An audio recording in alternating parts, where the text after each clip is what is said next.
ปากเป็ดมันเปรตปากเป็ดอวิชชามันเฮียงในอวิชชาแล้วเนี่ยมันห่มต้มไว้สัตววิญญาณพิสังสัตก้อนเนี่ยมันว่าห่มต้มเลยไว้เหนือวิญญาณสัตวพิสังสัตก้อนเนี่ยเหมือนอีสานเนี่ยเหมือนเต้ากลมฐานไผ่อันนี้เนี่ยมุนเจ้าบ้านเนี่ยห้องเอาแต่เบี้ยอ่อนนั้นสองก้อยกว่าเหรียญในเถื่อนกว่าเหรียญกุนเหนียงย่องว่าใครเหรียญเถื่อนเนี่ยเขาว่าในเถื่อนจอมหุยจอมห้องก็มือยานน้องหลวงลูกหนึ่งน้องหลวงลูกหนึ่งนั่นมือหมูในหุ่มโต้มแบบมุดเป็นว่าพนนั่งสูงกว่ามือหมูสูงอ่ะพนนั่งล่วงกว่าหมูล่วงอ่ะในนั่งมือหมูนี่มันห่มไม่นั่งหมูสีเตรียมมือหมูว่ายืยาว่าปูว่าสังว่าสิไหนห่มไม่นั่งหมูดังน้องในบ่อนี่ด้วยจะดีหันนั่งก็นี่มุนเจ้าเนี่ยอ่อนเอาแต่เบี้ยขึ้นก่อนนี้ลอยขึ้นก่อนนี้ลอยอ่ะก็นี่ก็มือเพียวนี้ลอยเฮือต้องไม่นั่งจีนจะอ้ามือไก่มือเขาขึ้นมาตีลอยหางมีหนองไว้มั้งในใจมันจับมันก็ขึ้นทางว่าเจ้าสางอ่อนขานั้นหู้อยู่มันว่าเจ้าสางก็เตียกมาเขากินน้ำเว้ก็ต้องไม่นั่งใจเจ้าสางอ่อนป้าก็หาก็ขาสังเหหาหมูไม่หมูสังวลีเดือดจริงน้ำมากินน้ำก็ต้องไม่นั่งเจ้าสางวันบ้างล้มกว่าเอาหมูไม่หาติดน้ำด้วยปั่นกว่าปั่นมาจอมผังน้องนั่นหันน้ำกว่าหันมือปูเขามีวันออกเน้นน้ำเขาเช่นนั้นผู้โยงเลยผมเป็นเลยน้ำหาด้วยกันแล้วก็หันน้เนี่ยมันก็ขึ้นมาไปแล้วขึ้นไม้มีน้ำคาดังนั้นมีน้ำคาถ้าไปหาหมดหันน้ำมือเจ้าในจังหวะมือไก่มือเขาขึ้นมานั่นนั่นมีหนองลูกหนึ่งที่หนองนั่นมันมีหมอกโมลงออกไว้หมอกโมโหไม่เห็นตั้งยืยาเจ้านั้นผมไม่อาจจะมันน้ำมีกันนั่นเจ้าสั่งในมันมีออกมันมีญาณมันหมอวดใจมีน้ำมีข้าเวทวัดจอดเราจอมหุยใช่ไหมนี่ก็เลยดินยืยาพักกุดพักอันเป็นยืยาลงร้อนๆชำขึ้นใจแดงป้ากว่ารู้เจ้าสางวันบ้านเนี่ยมากกว่ามันว่ามีน้ำมากกว่าหาได้รู้แค่มาดีหันโยเจ้าสางป้านี่กว่าเจ้าสางวันบ้านนี่ล่วงกว่าบ้านเนี่ยผมก็จุ๊บลองตัวหันหมูลงเตรียมหนองไว้นิ้วหมูอันวันนี้บ่มีน้ำมันออกจังเป็นว่าหมอกหมูกี่เนื้อกุ้งอันว่าจังดีอยู่มากหมอกหมูกี่เนื้อกุ้งนี่ในมันใจนิ้วมันนะบ่มีหมูก็มันจะได้มีน้ำในเจ้าสางวันบ้านนี่มันมีหยาใจนี่มันขึ้นเอาไม้ขีดด้วยบ่ขีดเป็นหมอกหมูเพราะอะไรวันน้ำใสสื่อเตรียมรองไว้เว้ยมันเป็นเส้นนั้นจังหวะมีออกเลยมีหยาณเลยมีหยาณอวิชชาน้องห่มตัวไม่เส้นนั้นบ่มาป่าเปลี่ยนบ่นี่หันน้ำใสสื่อไว้แน่ก็เหมือนนั้นโยกีเขามาถ่อมตระนี่สุมาเมียได้อะไรฮะหยาณตระบอกมาเลี้ยงมาเอาบ่เนี่ยอวิชชานี่อันอำหูนั่นเบลยฮะเบบางเบลยสังวันนิ้วปกตาบ่เนี่ยก็ดีเป็ดอันปกตาเบเทียวเนาะสังวันมีตาโตตาคืนตาโมบ่เนี่ยก็นำลินทันตราในสูวันกูวันบ่เนี่ยบอกเลี้ยงมาชีวันว่าบอกเลี้ยงบ่เนี่ยก็ใครใจลายครับเนาะก็เพราะฉะนั้นจังว่ากามาวกิเลสาวเนี่ยครับบ่รู้จักบ่ใจฉะนั้นนายเฒ่าก็กวนเฮาเลยใจนายเฒ่าก็ว่านี่นายเฒ่าที่ความใจครับว่าทุกญาอันหยาบขึ้นมาบ่ให้ว่าหรือก็นี่กรรมให้หวังปัญญาอันดีอันเบี่ยงบ่สาบ่นี่ ลูกว่าอย่างก็ว่าอ๋อมีลูกก็ว่าอยากตีความเอาความกามอันเปี้ยมาให้ด้วยในอันเป็นว่าจัดบินก้นเนี่ยดูหมอกสุดนี้ดูว่าอยากมันเป็นเก่าในโอ้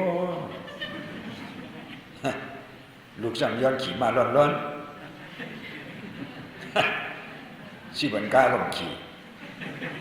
ฉันเคยขี่มาล้วนที่เดียวสร้างสูงเขาขึ้นกะสิบันก้าคำเคยขี่แล้วเคยขี่มากการมาโบราณการเนาะจังหวะพอเปลี่ยนเช่นนั้นมาบ่เนี่ยอันเพียงบ่สาวในโลกการของเช่นไหนบ่เนี่ยเนี่ยกามาเนี่ยกาเนาะกามในพระเยซูปัญหาละกายกรรมวสีกรรมมโนกรรมกรรมเปิ้นหากรรมเฮาเปิ้นเฮ็ดปัญหาเฮาเฮ็ดเอาฮะจังหวะบุญญาปิติงกายะอะบุญญาปิติงกายะกุศลเนี่ยก็บ่เฮาใครกุศลใครกุศลเฮาดีก็ใจเปิ้นเฮ็ดปัญหาจังนี้แหละอยู่เฮ็ดอาหารเฮาใครกุศลเฮาจานในกุศลเฮาหาเยอะนี่จังเปิ้นเฮ็ดปัญหาได้ง่ายๆกว่าจังเฮาเฮ็ดมาอดีตอันป่นมานั้นปูปีศาจกระดาบุญญาตาปูปีศาจอเกียงวันหลังเฮานั้นกระดากระดำอันได้เฮ็ดไว้นั้นบุญญาการนี้กุศลและอากุศลได้เฮ็ดไว้จัดก่อนนั้นปิสุบันสันนี่มาปัญหาจังหวะปันก้วยกาปัญเฮานี่เฮาซ้ำมีมักต่างหยาดด้วยพอเปิ้นมาเปิ้นมีเปิ้นดีเปิ้นผิดเปิ้นก็ยิงช้างสาบ่นี่เฮาคอยอันมักอันมีมันมีดีเป็นก็ยิงช้างสาเอาบ่นี่เลีหันมันมีเงินมีคำเป็นมันไม่ใจกะเฮานี่จะเฮามันก็มีน่ะลูกชายขี้มาเมีย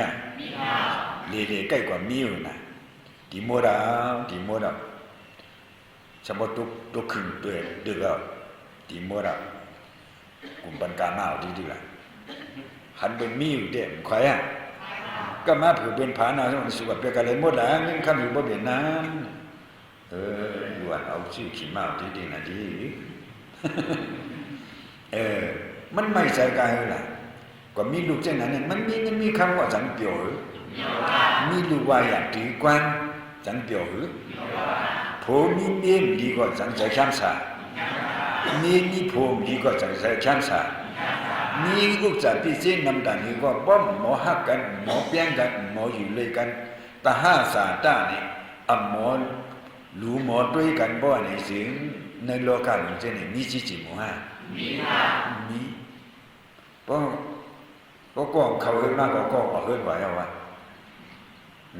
ประมาณนั้นอ่อนไผบ่นี่บ่ก่อนนั่งดังดูว่าของหลังลงอ่ะก่อนนั่งดังแต่ก็กลางหลังคืนน่ะเฮียงนั้นตาห้าสาตาเมียกันน่ะใครใจขึ้นน่ะหมอวนขึ้นน่ะอติเนาะอติว่าปิสุบานว่าอนาคาดนี่ฮู้จักล่ะอติกจังวันหลังอติกันเฮาได้เฮ็ดมาอติกันวันนั้นเปิ้นเฮ็ดบันเฮาใส่เฮาเฮ็ดเอานั่นน่ะอติจันนี่ก็เฮาเฮ็ดเอาอติจันก่อนก็เฮาเฮ็ดเอาอติจันนี่เฮามาก่อกันนี่เฮ็ดสังมาเป็นลูกเป็นหลานเป็นเจ้าเป็นโพเป็นมีกันนี่เปิ้นก่อบันเฮาว่าเฮาก่อฮะกะมันนี่ห้ามเฮ็ดเอาเฮาฮะเมื่อได้เจ้าว่าชื่อเฮาถ้าเปียงก็มีซ้ำของลังเข้าของลังออกอยู่ล่ะย่อมเปลี่ยนนะฮะจังว่าคนเมืองกลางเฮานี่บ่มคุกจะเลยบ่มบ่ใส่ลาพ่ออันเฮาเมื่อวันนั้นยินหบ่มันดีมากบ่ไหนก็เป็นผู้ก็มีก็ว่าบ่มซาก็เป็นผู้บุญมีเบิ่นน่ะวิปริณามาทานี่ใจอ่อนเฮานี่จังอยู่ดีเดียวพอเปลี่ยนนะมันที่ไหนจังในโลกาหลงจะในสุขอยู่หวนเก่าเนี่ยสุขอยู่หวนเก่าเนี่ยมันสุขอยู่หวนเก่าอีสันเนี่ยก็เพื่อห้ามทิ้งไหลโลภะโทสะโมหะอยากาหลงจะในร้อนๆเสื้อในเอาเป็นพื้นเป็นไผ่ลงจุดเท่านั้นใจจุดเท่าเนี่ยเจนซานด้วยเฮาเป็นคนมายิงก่อนเนี่ยไผ่โลภะไผ่โทสะไผ่โมหะไผ่อยากา mấy hấp chủ thao ấy ông tăng nữa này dù đi này dù đi cắt yên chẳng hết chẳng ăn chẳng còn chẳng cứng như là có bó chẳng biến ma này có sạc lò phạ bó chẳng biến ma sẽ biến to sạc anh ấy có mày đangขึ้นสมาด้วยขึ้นขันธานผู้เจ้าเก่าว่าไพศาลที่ไพศาลาไพศาลที่ยาวๆไพศาลาไหมไพเปียที่นิสาไพศาลานิสาเพราะมันอารมณ์ที่สุดดินว่าดินทวนมาบ่เนี่ยตั้งนอกก็ไม่ตั้งในก็ไม่รอกันนะไม่รอกันมัวๆแล้วนี่มีขันธานี่เป็นนิสาบ่เนี่ยขันธาลงในเป็นถุงพื้นเป็นอย่างไพ่หลงชิเย็นมุกในจังว่าไม่ดังที่ไพ่โลภะว่าไพ่โทสะว่าไพ่โมหะว่าไพ่อยากก้าวว่าไพ่สานที่ไพ่สระไพ่ยาที่ไพ่มรณะว่าก็ไม่ดังที่ฮะไม่ดีตัวว่าตัวหลงเฮาในถุงพื้นนั่นน่ะเมื่อเดชะเนี่ย1ถุง2ถุงเลยมันอยู่กันใช่ไพ่ใส่มาบ่นี่ในพื้นมันเพมาดีๆค่ะไม่มาอย่าลูกว่าหลานว่าลูกยิ่งว่าลูกใจว่าจังในตาที่ไม่นำมาที่อังโลภะเนี่ยอย่ามาที่ตาสองก็ไว้มันใจหรอกเมื่อเดี๋ยวจะเนี่ยตาสองก็ได้ช่วยกันเฮ็ดช่วยกันนั่งช่วยกันกินได้ง่ายจะไว้ใส่มาเพยมาตื่นมาบ่นี่3ก็4ก็5ก็บ่นี่บ่นำน้ำขุนบ่นี่แดงสุขสันต์หมดแล้วนำพักขุนนำหน้าขุนมัวนำพักขุนนั่นเนาะวันนำพักขุนมาวันนี้สุขสันต์หมดแล้วสวัสดิ์ไพ่โลภะไพ่โทสะไพ่หลง11มุกเนี่ยเปิ้นก็ว่าไพ่11มุกเฮาก็ว่าไพ่11มุกอาจจะว่าไม่อยู่ห้างปู่เจ้าเก่าเนี่ยก็เจ้าเก่าเติมหูจังหูเด้อป้อนจอมตะล่างหูอาจจะว่าไพ่เจ้าเก่าขึ้นไม่เจ้าเก่าเนี่ยเจ้าเก่าเนี่ยเป็นถุงพื้นเนี่ยด้วยเลยไม่ซะบ่หิวกว่านะเมื่อเดี๋ยวสั่นตุ้นุ่นจังของสูงหูเหนือขาวสุรุนเหนือแต่เหลียวเนี่ยไพ่หุ้มหนาละเอาหิวไปละด้วยตอมกุยละมันไม่ละบ่ไพ่ก็หุ้มใจว่านี่เป็นหิวไว้หิวจังว่าเฮาก็ไพ่หุ้มมาว่าหิวฮะอ๋อมันกันหิวกันเนี่ยอาจจะว่าไพ่หุ้มเนี่ยก็จะซ้ำหูเฮานี่ทุกข้าเนี่ยเนื้อสมามือเฮาหนุ่มนี่ทุกข้าเนี่ยเนื้อเฮาเจ้าเท่าเขียวเจ้ามังต่างเจ้านู้เฮามาสำเนียว่าทุกข้านั่นพอเฮ็ดบ่เฮาเอาเฮ็ดเอาเฮากว่านี้ทุกข้าบ่นี่กว่าไรกว่านี้กะอีสังกว่านี้กะอีสังกว่านี้กะกันบ่ให้อันว่าอยู่นี่อีสังกว่านี้กะจังว่ากามาวกิริสาวการอันนี้กู้ส่วนนี้เนี่ยอย่าไปกว่านี้เปิดเฮาเฮ็ดเอาเฮากิริสาวดกิริสาเผยกิริสามันกามาวกามาเผยกามามันจังว่าตัณหาอวิชชาติงกายะตัณหาอุปาทานกามาเพราะว่าเขาเส้นเนี่ยกามาวกิริสาวเตมาป้อมอันนั้นเหตุการณ์ที่อยู่นี่ตาเฮากิเลสไผโลภะไผโทสะไผสิเป็นมุกหลงเส้นนี่ป้อมเอาหยันตราหลงในโคตรจังดีหมดเลยเอาอีสังโคตรก็หมดเลยเนาะเอาตาหน้าหลงเยอะๆเลยโคตรก็มันเลยแจ้งบ่อึบเขาอึบน้ำเห็นบ่ขำตายให้ก็มันหมดเลยไผเส้นนี่ไผกิเลสอันนี้หมดเลยมีสังเนี่ยมีการวิปัสสนาเมียวเหลียวไปการมาการเมียวเหลียวไปอันหมดเลยมันบ่มีเหตุการณ์นั้นพวกนี้ไผกิเลสลงนี่หมดเลยพระยานด่าเขาเจ้ากิเลสยศกิเลสหมดกิเลสอย่างนั้นว่าไผกิเลสเขาหมดไผเขาหมดไผสิเป็นมุกนี่หมดไม่ก็กำเนิดสุดอ่ะเบิ่งจังไว้อย่างบ่เหมือนเจ้าหลวงบ่นี่เพิ่นว่าเอกอันดีมาเอกิสาปนาอันดีมาเป็นเด็กหัวอันดีมาอันกำเนิดสุดล่ะไผเนี่ยมันนี่เลยไม่กำเนิดสุดก็อยากจุดเลยกำเนิดสุดก็อยากขันธานเนี่ยไผกิเลสไผสิเด็ดพวกนี้มันเลยไม่แท้เอาเนี่ยกำเนิดสุดพระยานตาเขาอันดีมากำเนิดสุดขันธานเด้บ่ไปตายเด้มันไปเหี่ยว บ่ตายอ่ะบ่เนี่ยกำลังสู้ดอกไผไม่ไปแล้วเนี่ยเอาไผเต้ๆนี่จูดไผกินดิสาลงนั้นเนี่ยมันบ่หมดที่มือไปตายอ่ะพระญาณตาเขาซะนี่หมอที่มือไปตายเหมือนจังสู้จังเฮานี่เฮาหมดเลยเนี่ยไผกินดิสาโลภะมีบ่เนี่ยก็กัจเจนะโทสะมีก็กัจเจนะซื่อนี่ก็เบื่อเฮาไม่สังไม่เกิดโลภะนอนแล้วก็เบื่อโลภะซึงอยู่ก็ย่อยใจก็กัจเจนก็เบื่อโลภะนี่ไผโลภะนี่จูดูติอันใจเลยว่าอันมีเลยมันเป็นโลภะแต่มีอยู่ก็มันตึกเลยตั้งตึกเลยแล้วยาใครเลยแทงมียาใครมีแทงบินั่นนี่อันใครเลยแทงอันนั้นมีใครมีแทงนั่นจุดที่ค่ะเฮาสั่งชวนไผมันอยู่ที่ล่ะชวนที่ค่ะเมื่อได้สาเหตุกินน้ำเห็นนี่ก็บ่กินบ่ยามเฮาบ่มีดูก็อีเสียถึงมีเงินมีคำนำมาสมาใครกล้าใครเครียดคว้าอันนั้นเนี่ยใครเลยแทงหน้า1ตรง2ตรง3ตรงบ่มันมีอ่ะว่านี่มันน่ะนี่ก็นี่เข้าใจเลยต่างในเมื่อเฮามานี่ฮะมีหยังนานลองบ่ฮะมีดีนี่ก็มาเข้าใจดีหน้า2ตรง3ตรงกินบ่มีเฮาเนี่ยมันหน้ามันบ้าไปกันสมังcậu hết đâu có rằng mi nữa cảm cậu vẫn còn dậy cậu hết cậu có rằng mi cậu hạ có rằng mi cảm vẫn dậy mình chịu mong cảm cậu hết cậu hạ cậu chạm cậu mong cậu cất chén nó rằng mi vậy này áp đã biến ma cái này mua khúcจะอะไรอันอติการน่ะปุ๊บวิซ่าก็ได้บุญญาณการจ้องวันหลังอันบันมานั้นมันคุกจะอะไรบ่มันคุกจะอะไรบ่ในจังดีอยู่cậu hết để biến nó cảm hết cảm dậyมันว่าnày cảm hết cảm dậy nó anh sau cậu chán nên cái là cảm ba mình nó cảm dậy chán buồn ba cậu đi hảบ่lấy na cậu đi hảบ่khạc lại cậu đi hảบ่suy lại chán à đi sang chán dậy chán đấy cái này là gì cảm nó này bỏ ma phải khai khai bên nay phải khai khai lại lo cái phải khai khai đi sang ấy thảm ma để hàn tham sự để hàn tham đẹp để hàn tham ao cái này cáiกับวสีกับเบียนา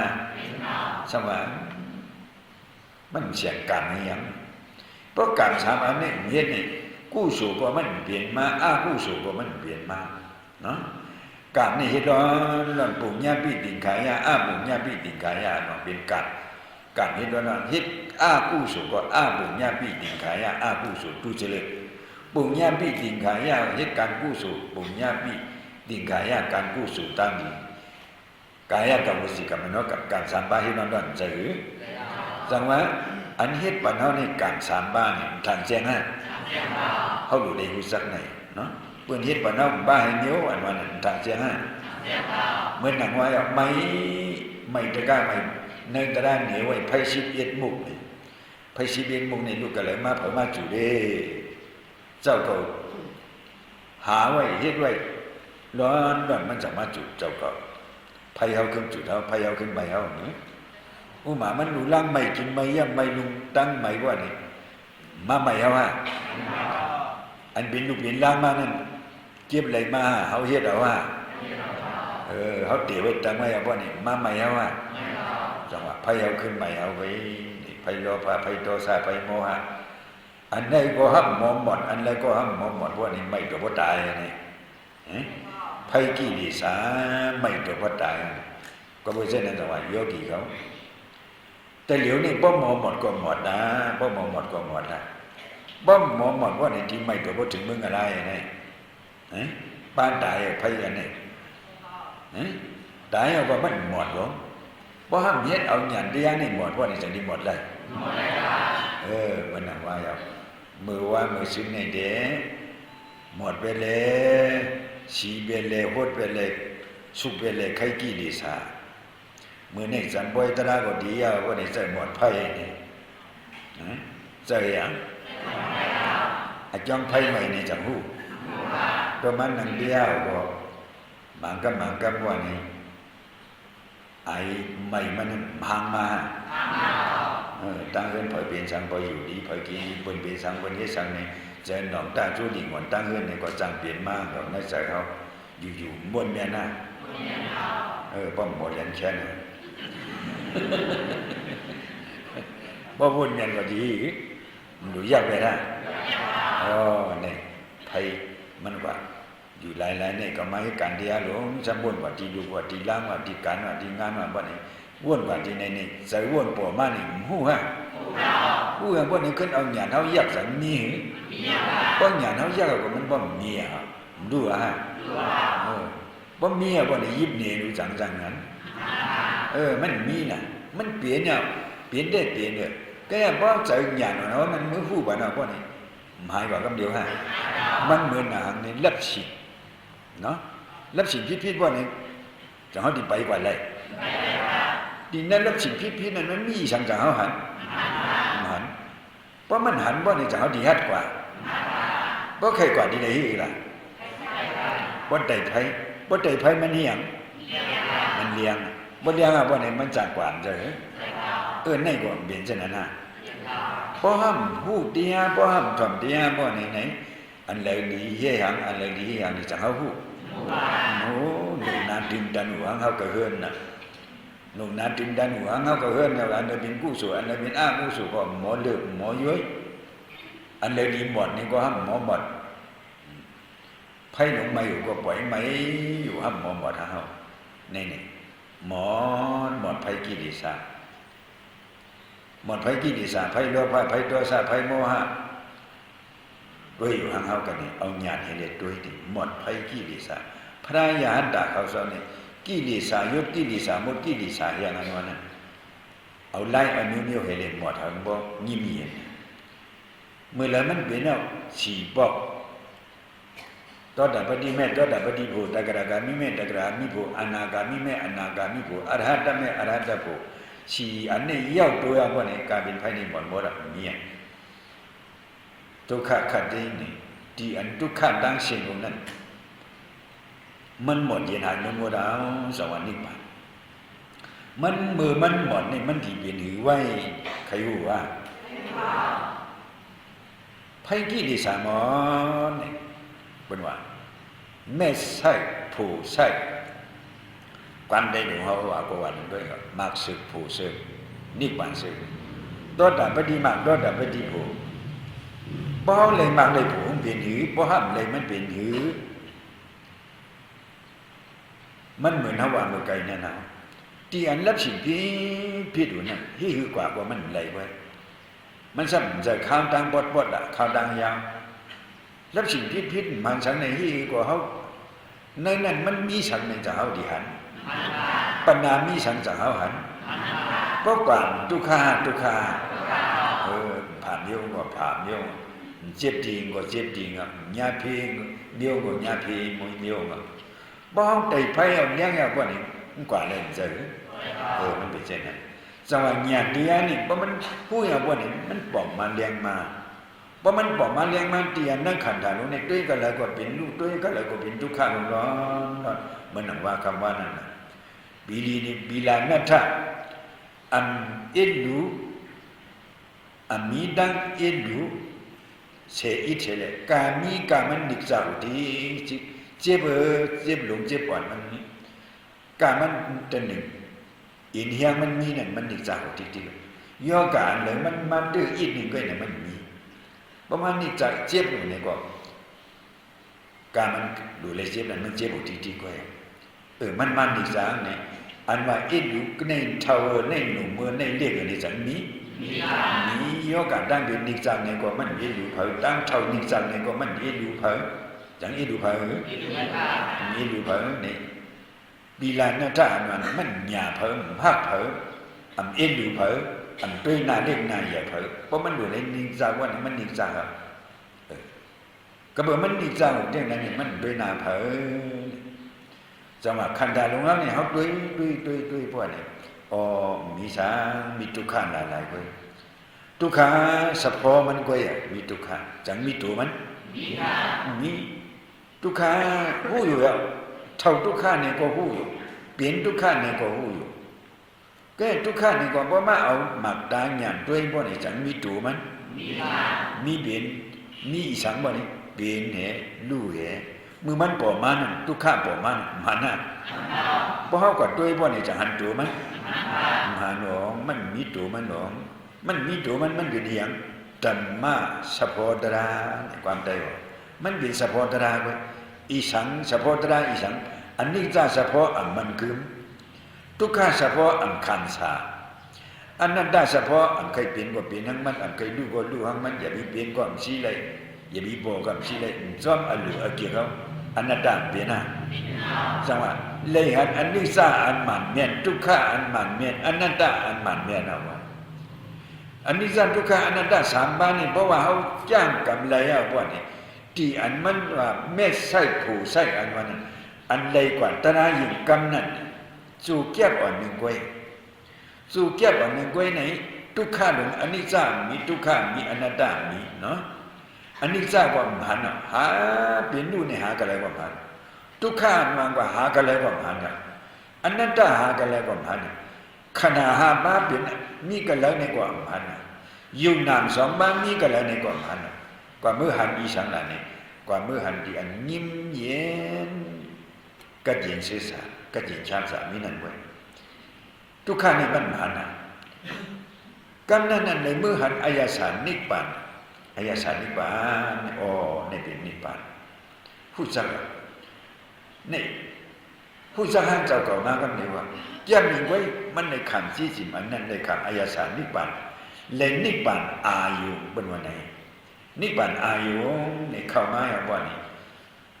มันฉุกยิ่งกว่ากำหนึ่งขณะหาบ้าก็ฉุกยุ่งนามสองบ้าก็ฉุกอันนี้ซาก็ฉุกทุกข้าก็ฉุกอนัตตาก็ฉุกมีทางเอาฉุกหมดเพราะฉะนั้นมีก็ทุกข้าตรงนี้มีจังหวัดทุกข้านี่ยิ่งเย็นกว่าเอาบ่นี่ทางเสียงฮะทีเหลียวในนั้นถึงมีอยู่มีนามมีขันธาละทุกข้าก็ผ่านตัวกันที่นั้นมันหันขันธาก็มันหันสู่แก้วันนึงนั่นยุ่งนามก็มันหันตูใจก็มันหันสังก็บ่มันหันยุ่งนามขันธาสองอาบ้านยุ่งนามสองบ้านก็ทุกข้านี่มันคือไว้กันในไว้น่ะอันนี้ซาทุกข้าอนัตตาเนี่ยบ่มีอยู่มีนามมีขันธาก็อันนี้ซาทุกข้าอนัตตาก็สังดีมีก็เบิ่งเส้นนั้นญาณนั้นมันเมื่อหันไปกันนั่นเปลี่ยนรูนี่ทุกข้านี่มันเมื่อสุดไปละเปลี่ยนรูก็สุดกันนั่นน่ะทุกข้าก็สุดกันนั่นน่ะก็เบิ่งอย่างนี้มันสุดกันนั่นน่ะมีอ่ะนี่หันสังเนี่ยมีชั้นสารเดียวก็เองต่อดาบดิเมตต่อดาบดิโภเพราะมันเป็นเส้นนั้นมาเอาบ่นี่ต่อดาบเพียวยาวเพราะมันถึงว่าอาสางกันเอาบ่นี่เนี่ยใครสิเฮ็ดก็เฮ็ดใครสิเฮ็ดก็อยู่หลายๆก็เลยต่อดาบเดียวเพราะมันต่อดาบเดียวบ่นี่ตาดีกว่าอเปลี่ยนอะไรจิตชาตั้งสาวมันเล็กกว่าเนี่ยเปรียวซะฮะตายมือเลี้ยวกว่าเปรียวฮะมันเปรียวซะคือมันอำเล็กกว่าอเปลี่ยนอะไรอ่ะบ่ไหนๆมันเหมือนหนังอีสังนี่กวนดังหนังบนซึกเขาสังเขามันยอมมาเฮ็ดเจ็ดจังเจ็ดเอาว่านี่เปิ้นหาอเปียดเพิ่นมีตังพีก็อันมีตังพีนั่นบ่นี่ก็เปิ้นเจ็ดหาบ่ฮู้ก็อันมีตังพีนี่ก็เปิ้นเจ็ดหาบ่ฮู้ก็อันมีตังพีการได้ใครเจ็ดมันบอกสังว่านี่ก็อ๋อมันมีตังพีไปกับมือเบิ้นติ๊กทำนี่กูฮะมือเบิ้นติ๊กเจ็ดเหมัดเหนี่กูตายฮะกูตายกันนี่ฮู้ว่าฮับมีอเปียดาวบ่ได้เปิ้นปล่อยขึ้นบ่นี่ขี้ฮะเปียวฮะไม่ฮะโจมฮะโจมโจมซื่อๆเปียวซะแล้วอ๋อฮับมีอเปียดนี่เฮาก็ยิ้มดูเฮามีอเปียนี่ก็ไหนหันตราเหวผู้ว่าทุกขาเป็นอันและอนิจจเป็นอะไรผู้ดีๆวันนี้อเปียนลงนั้นเฮามีเอาเตียนี่สุเปียชีเปียกิริสารนี่สุกูวันชีกูวันหมดกูวันบ่เพราะมันยิ้มเย็นเอาว่านี่ก็มันมีสังหาวโลภะโทสะโมหะหมดฮะหมดแล้วสุเกียบนี่มันหันกว่าเส้นนั้นนี่นิพพานอายุโลกานิพพานอยู่ในขันธาลุในเหตุเก็บหนึ่งเหตุจุนเบ็ดขันธาอันในเหตุเลยเข้าหันนิพพานเลยอายุตราเฮาในก็หันนิพพานเลยสามสาอายสารนิพพานสู่กำหนึ่งไว้บ่เห็นหน้าบ่นี่มันใส่นิพพานอันใส่นิพพานในวันหลังมันมาเฮาขึ้นช่างขวนด้วยบ่นี่อายสารตรานี่ประมาณนั้นบ่นี่ก็มันยิ้มเย็นมาก ใส่โลภะโทสะโมหะหลวงพ่อนี่ก็ยิ้มเย็นกว่าครับใส่มาหน้าที่หลวงพ่อเส้นนี่ก็มันเหมือนมือเก่ายิ้มเย็นบนเปี่ยวใส่ไว้ตัวดับปฏิเมตตัวดับปฏิโภไว้ก็มันเปี่ยวใส่กัดเย็นไว้ก็ไปอย่างโลภะนี่เขาบอกว่าล้วนป่นเปลี่ยนอาลาเหตุเอาวิตมะโลภะอาตมะโลภะลงเหตุใส่นี่มันเหตุมันเหตุเอาธรรมียละสัทธมาชีวะอันสิอันตัวทึกดันปอกินก็ยาวๆปอนุ่งก็ยาวๆปอหลูก็ยาวๆโลภะว่าหลุดโทโมบายินมือนี่มันหายมันช่างกว่ามันชิมกว่าเลยโลภะโทสะโมหะอ๋อซึ่งนี่เป็นโลภะนี่เป็นโทสะนี่เป็นโมหะมันชิมกว่าเลยกุ้งตระหมูตระมันเป็นเช่นนั้นก็เป็นเช่นในจังหวะกาเข้าไปถึงอาสานั้นเขาที่ได้เข้าใจเหตุการณ์เดียเพราะเขาเข้าใจเหตุว่านี่พิสุปัญญาในอันถึงในว่าอะไรไปอันไรในว่าอะไรไปมีที่เขาเข้าใจเลยมีเขาที่เขาเหตุเขาหมันเมียนรอมันไว้บ่หมันเมียนรอไรมันกว่ามันไรบ่ว่ามาลดไรเหตุมันหมันเมียนของบ่นี่ตาอันไรมี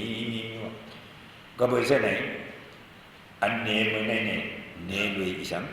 เนลุยกาเนลุยอีสังจังว่ากามนี่กติในเนไว้ว่าตัณหาอุปาทานกามเพราะว่ากตินั้นกามโวกิริสาวสองบากามโวในกิริสาวเฮ็ดเป็นอจองเนาะเฮ็ดเป็นอีสังอจองอันนั้นเฮ็ดเป็นลองตังนะ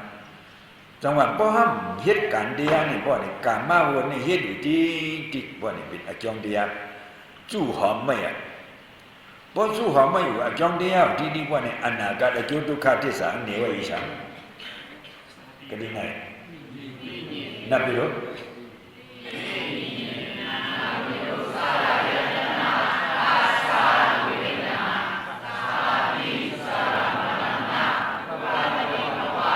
มันมีในโลกหรือโลกไหนสิอติฆะอนาการะพิสุบานะอนาการะนามความได้หวังอันดีมามือหน้าสับหน้ามันเป็นเช่นสามอนาคตอันดีมือไหลวิญญาณมิวสลายยนะภาษาเวทนาสันติสรามรณะว่าอนาคตทุกขเสสาทางเสียงฮะดีมือไหลทุกขเวทนาเก่า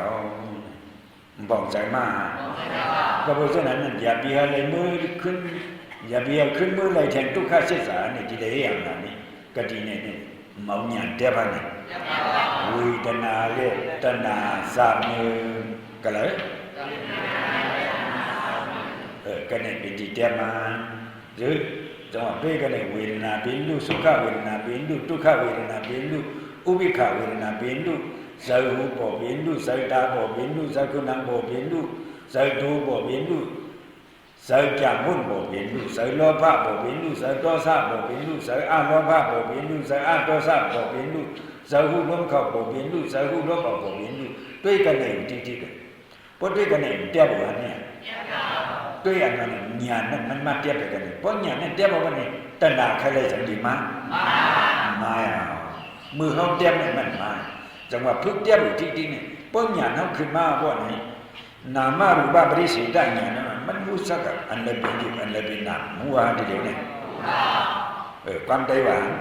ตูใสมีในไว้เนี่ยพูดสักเหมือนนั่นอันละเป็นตัวอันละเป็นใสอันละเป็นอยู่อันละเป็นนามมันพูดคือว่าอันนั้นพูดนี่มีฉันเก่ามือมีในไว้อันนั้นพูดก็ในผู้ไม้อันละเป็นอยู่อันละเป็นนามอันละเป็นตัวอันละเป็นใสในหมอผู้ไม้เจอจังหวะนามารูปะปริสีได้ญาณหมอผู้สักยุ่งนามสองบ้าไว้ก็กี่จุมันยามันไปชาผู้สักหันถึงยุ่งนามสองบ้านามามันเป็นเจอรูปะมันเป็นยุ่งเป็นดูปริสีได้มันหมดเด็บดัดมันหมดไปชาผู้สัก